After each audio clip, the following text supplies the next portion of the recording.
Perjuangan menggapai cita-cita ada saja kendala yang di luar dugaan dan rencana. Kegagalan sementara kerap menjadi satu di antara faktor yang perlu kerja ekstra mengatasinya. Seringkali, seseorang sudah menentukan tujuan dan rancangan dengan matang, penuh pertimbangan. Tetapi membangun ketegaran diri ketika dihadapkan pada kenyataan bahwa impiannya tertunda menjadi nyata adalah tantangan yang cukup menekan. Bagaimana kamu menyikapi kesuksesan yang tertunda ini? Nantinya akan membentuk ketangguhan dalam melangkah ke tujuan. Ada yang mampu menjaga keseimbangan, namun ada pula yang merasa frustasi karena kecewa perjuangannya belum membawa keberhasilan. Berikut adalah 3 tips mengatasi frustasi saat cita-cita belum terwujud meski sudah berupaya. Let's talk about it.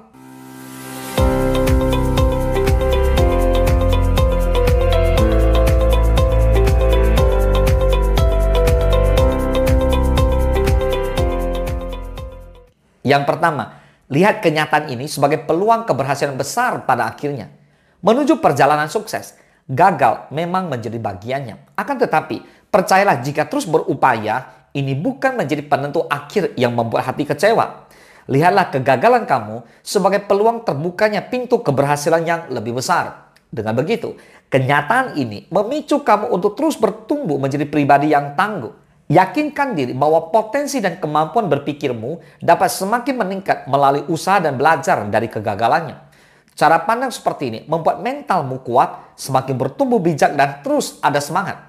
Asal lagi sisi kreativitasmu supaya mampu membuat strategi baru, solusi yang lebih tepat dan pengelolaan waktu yang bijak. Dengan melihat kenyataan sebagai peluang, kamu pun akan terdorong untuk melakukan evaluasi sambil membandingkan diri sendiri pada masa lalu dengan yang sekarang. Inilah cara bijak yang akan membuat kamu semakin berkembang menuju perubahan positif. Yang kedua, belajar mengelola perasaan frustasi. Menghadapi kenyataan bahwa ada kegagalan meski telah berjuang dapat mengacaukan emosi diri. Apalagi jika terus diratapi kekecewaannya. Oleh karena itu, belajarlah juga tentang pengelolaan emosi terkait rasa frustasi ini. Sadari juga betapa pentingnya merawat dan menyayangi diri, serta memahami diri secara utuh. Mulailah dari belajar fokus pada apa yang sedang terjadi maupun yang sedang dikerjakan. Ini dapat menurunkan emosi negatif yang tinggi. Rutin menuliskan segala hal yang dirasa setiap harinya. Tulis juga keberhasilan yang didapat sekecil apapun itu. Ketika semangat sedang turun dan merasakan kembali emosi negatif, baca lagi catatan kamu. Dengan kegiatan ini, emosi karena frustasi nggak akan merusak fokus pikiran yang ingin terus maju secara bertahap. Mengelola rasa frustasi juga bisa melalui kegiatan hobi seperti membaca buku yang memotivasi, menggambar pemandangan yang indah, menulis cerita pengalaman pribadi atau menciptakan karya seni juga dapat kamu gunakan sebagai media melepas kekecewaan. Yang ketiga, buat lagi rencana baru yang lebih matang setelah mengambil pelajaran kegagalan. Ketika rencana pertama gagal dijalankan, setelah kondisi diri mencapai titik tenang, coba luangkan waktu untuk membuat rencana baru yang lebih matang setelah kamu belajar dari kegagalan itu. Ini adalah langkah yang bijaksana dan cerdas untuk kembali membangun kepercayaan diri dan ketegaran dalam perjalanan ke tujuan. Tetapkan upaya-upaya yang realistis ketika melakukannya, sehingga secara bertahap akan memudahkan kamu dalam pencapaiannya. Cermati kembali keberhasilan apa saja yang sudah kamu dapatkan. Temukan aspek apa saja yang perlu kamu perbaiki atau bahkan diganti. Kemudian coba pertimbangkan baik-baik apakah upaya baru kamu sudah sesuai dengan tujuannya. Tetap perhatikan sisi kerealistisan untuk mengurangi tekanan dalam proses pencapaian. Sehingga frustasi bisa dicegah sejak dini. Pertimbangkan juga sisi waktu dan kemampuan kamu saat ini.